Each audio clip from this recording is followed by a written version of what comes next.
Bienvenue dans cette nouvelle revue de moi-même Jetfire. Cette fois-ci, Heavy Labor de TFC Hercule, alias Long Gold classique, on va dire. Une figurine que j'ai eue grâce à notre cher ami Rodimus Prime. Rodimus pour les intimes. Moi, je le dis tout de suite. Moi, j'ai commencé à acheter par les jambes, puis je trouvais que Mixmaster puis Scrapper, puis j'ai compris que c'est quoi leur truc. Scrapper puis Mixmaster sont plus longs parce que c'est les jambes, puis il n'y a aucun autre transformeur qui fait partie des jambes. Lui, il fait partie du bas du torse. Et je le trouve très... Tu sais, je trouve que c'est pas la taille d'un Voyager, c'est carrément la taille d'un Deluxe. Je vais tout de suite le comparer avec une figurine de Robo in Disguise, date de longtemps. Un Autobo. On voit tout de suite que c'est... il est un petit peu plus gros, mais pas tant que ça. Ok. Et bien entendu, la version Revenge of the Fallen.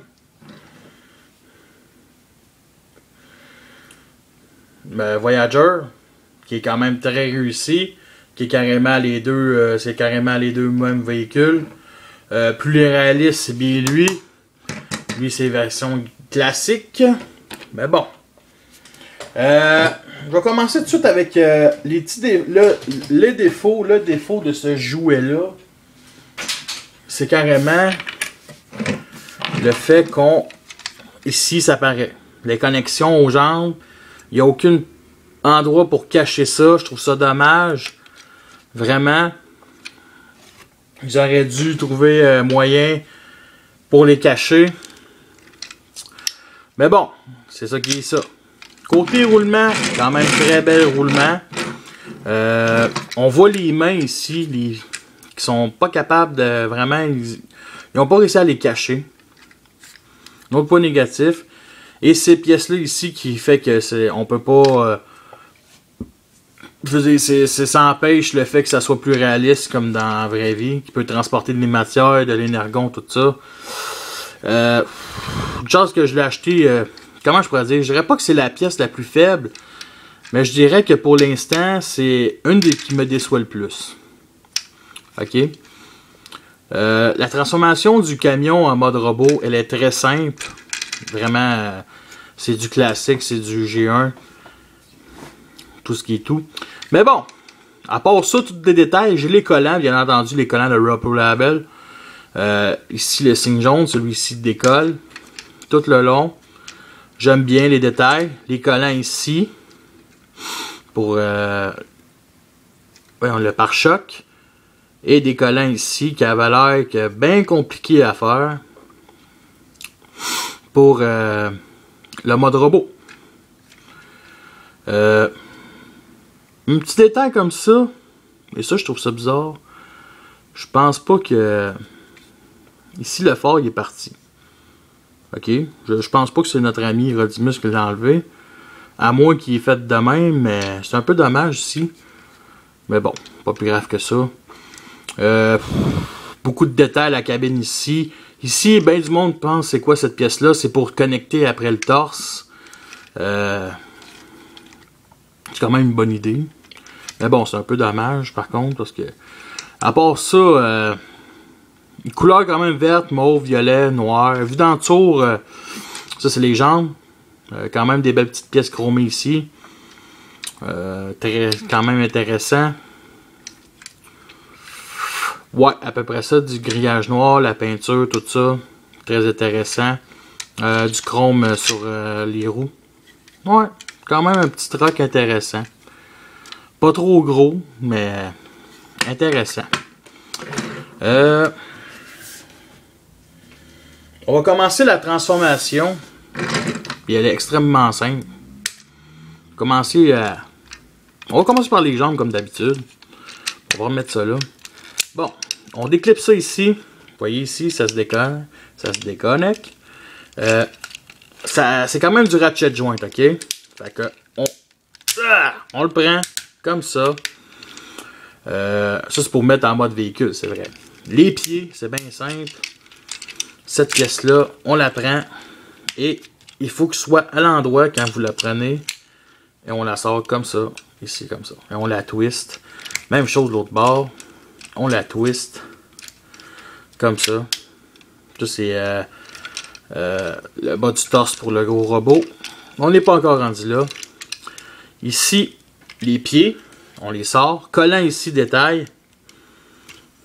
Même chose de l'autre bord.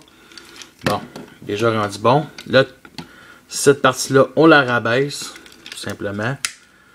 Ok, bon, on est rendu au bras. On sépare cette pièce-là. Comme ça, les deux. Et ça se fait assez facilement. Cette pièce-là ici, on l'enlève comme ça. Et on la replie sur les épaules. Ah, signe Decepticon à chaque côté. Un peu magané ici, mais c'est pas grave. On fait juste tourner cette pièce-là. Ben, arrêtez, on prend cette pièce-là. Et on fait tourner cette pièce-là, on la twist pour former le bras. Même chose de l'autre bord.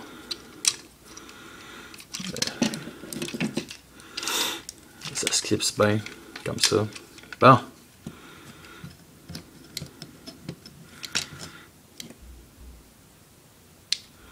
Cette partie-là, on la laisse là. Et, bien entendu, le haut du torse.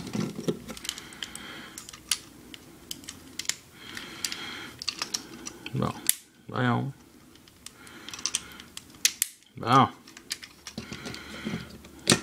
Le haut du torse, on l'enlève. Et ici, il y a comme une petite ouverture. On fait juste peser dessus pour que la tête nous sorte. Ah. Et on la ramène vers le haut. Et nous avons cette tête qui est très G1 et très belle. Bon, ici, c'est à peu près. Je dirais qu'il faut la mettre comme ça. On peut la mettre aussi comme ça, mais bof. Non, on va mettre comme ça. Bon. Et nous avons notre Heavy Labor. Mode robot. Des fusils ici. Un rouge, un bleu. Comme d'habitude. Le rouge, je trouve ça un peu stupide comme idée. Mais bon. Comme ça. Bon. Voici du plus petit au plus grand. La comparaison avec deux loaders. Ouais, c'est ça. Deluxe quand même une grande taille. Bon. Comme je vous ai dit, beaucoup de détails. On retrouve bien entendu les pièces chromées ici, sa jambe. Des collants ici sur les pieds. Très intéressant. Des signes Decepticon en dessous des épaules. C'est des épaules que je trouve trop bas. Ok? Je trouve vraiment ça trop bas. J'aurais aimé ça un peu plus haut, peut-être un peu plus de même. Ou vous comprenez ce que je veux dire? Mais bon, ils sont quand même. Tu sais, un petit peu. Je dirais sont limite égales après le torse. Mais bon, c'est ça qui est ça. Fait que tu sais, si admettons. On peut le mettre de même. On prend cette pièce-là, on la met comme ça. C'est un cyclope. Ok? C'est carrément. Un jet peut passer au-dessus ou whatever, peut passer en dessous d'un pont ou whatever. Mais bon, vous comprenez le concept. C'est bien rare que je vois ça, des épaules qui sont vraiment. Ça forme une ligne, là, tu sais. Mais bon, il en faut de tous les goûts. Ça reste quand même un très beau jouet. Juste regarder la tête, comment elle est light piping, que ça soit sur le front ou dans la visière. Très très beau. Bon. L'arme ici est quand même très très bien détaillée. Fusil tout à fait typique. Des rayures au bout, une mise. Une poignée pour mettre dans un autre fusil pour former le gros fusil. Et un trou pour... vous savez quoi. À part ça, transformation très simple. C'est le derrière qui m'énerve un peu. Un petit peu backpack, je dirais, un peu gossant. Cette pièce-là aurait pu se connecter à quelque part. Je veux dire, aurait pi se replier, mais ça aurait été encore backpack. Mais vous comprenez le concept, ok? Ce que je veux faire. Bon, on va le mettre comme ça. Mais semble ici, il y a un trou. Ça, c'est bien bizarre. Puis il me semble, l'autre jour, j'avais mis l'arme, mais en réalité, non. En réalité, je sais pas pourquoi il y a un trou là. En tout cas, c'est pas plus grave que ça. Comme je l'ai dit, ici, des détails, ici, les roues, et ici, des genres de tuyaux qui vont au milieu, et ici, c'est des collants. En tout cas, c'est quand même un petit beau, le bas du torse. Très intéressant. Très G1. Cette partie-là ici qui est un peu peut-être trop. Sur le côté ici, comment je pourrais dire.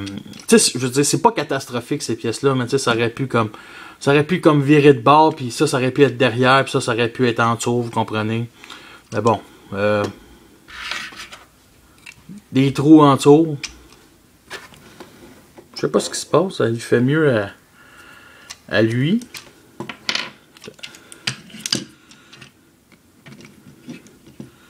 Non, ce canon-là se met très mal. Mais bon, c'est pas plus grave que ça. À part ça, côté articulation, c'est bien simple. La tête tourne 360 degrés. Ouh, même pas sur un bas-joint. Elle est quand même très lousse. Mais bon, c'est pas plus grave que ça. Les épaules peuvent se mettre vers le haut, mais ça, c'est une pièce de transformation. Tourne ici sur le coude. Comme ça, 360 degrés aussi. Articulation vers l'avant. Aucune articulation au point. Le torse ici, ça bouge, mais c'est une pièce de transformation. Et quand ça bouge, cette partie-là, elle soulève. Un peu dommage. Mais bon. Ratchet joint ici aux jambes. Aux genoux, articulation. Les pieds, absolument rien. Fait que c'est assez très basique comme transformation, comme articulation. On peut y faire une belle petite prise, une belle petite pause d'action, peut-être, sûrement, oui. Bon. Ça se met comme ça. Ça se met comme ça. Ouais, pas si pire. Retransformation en mode troc, qui est très très simple. On enlève les armes, on les met de côté. On va commencer par les bras. On ramène cette pièce-là comme ça. Comme ça. Cette partie-là, on la ramène ici comme ça. Parfait. Même chose de l'autre bord. On la ramène comme ceci. On reclipse ici, c'est comme ça. On ramène ici cette pièce-là. Ici, on la ramène comme ça. Parfait. Comme ça, ceci. Cette pièce-là ici, on ramène les pieds. Cette partie-là, on ramène la tête. On ramène comme ça. On lève les épaules comme ça. Bon, là, on va tout connecter après cette partie-là. Je la trouve intéressante. J'aime ça, cette partie-là. Bien entendu, le picot ici à lui. Ce picot-là. Et celui-là entre les deux. Fait que... Comme ça. Comme ça. Comme ça. Parfait. Bon, on ramène les jambes en repliant. Faut faire très attention parce que souvent cette partie-là, elle vient se cacher ici comme ça. T'sais. Mais bon. Là, il faut que ce soit bien droit, comme ça, pour se connecter. Bon, on clipse. On colle. On clipse ici comme ça. Parfait. Comme ça. Et bien entendu, ici ces picots-là, on va au trou. Comme ça. Voilà. C'est ça peut-être le seul problème. Ça, ces pièces-là là, qui forment le torse sont très fragiles. J'ai oublié de vous dire aussi qu'ils nous donnent aussi un autre torse. Et ça, je sais pas, ça sert à quoi. Si quelqu'un peut me le dire, là, ben, je trouve ça quand même intéressant. Et bien entendu, cette partie-là, on la ramène comme ça. Bon. Bon, les fusils. Bon, là, je dirais pas les fusils, mais le mode, je dirais pas Steel Force. Mais les fusils, Ils ont un trou ici, c'est pas une vis. Peut se mettre comme ça. De chaque bord. Pour un mode attaque. Et nous avons notre Heavy Labor alias Longo. Est-ce que c'est une figurine qui en vaut la peine? Absolument. Absolument, mais je trouve pas extraordinaire. L'Elfon est très intéressant. Moi, j'ai toujours considéré que Longo était le chef des Constructicons parce que j'ai toujours trouvé que ce camion avait de la gueule. Puis je suis très honnête. Pour moi, c'est le chef des Decepticons. Des Constructicons. Ça en vaut quand même la peine. C'est sûr que Hercule se vend 500$. L'acheter tout seul ne sert absolument à rien, mais il est quand même très intéressant. Il ressemble beaucoup au G1. Vraiment une pièce, à part peut-être le petit backpack, mais qui est vraiment dérangeante, non. Je trouve pas qu'il vaut 100$. Ok, je trouve qu'il vaut 60, 75 maximum. Ok, moi je l'ai eu pas trop cher, j'ai eu en lot. Puis honnêtement, il est un peu décevant, mais il est quand même intéressant. OK? Fait que sur ça, je vous laisse. Et la prochaine est... là, j'ai oublié son nom. Hook. C'est ça son nom. Hook. Comme Capitaine Hook.